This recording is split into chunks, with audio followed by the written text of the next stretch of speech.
Hi, hello. Today I'm going to show you on how to create a detailed interest ad set.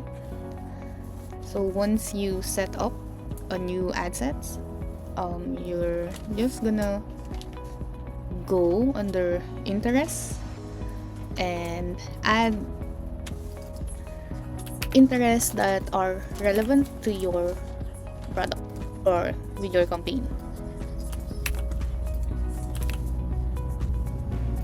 And then if the audience size is good for you, then just gonna simply hit on rename the campaign and hit on publish.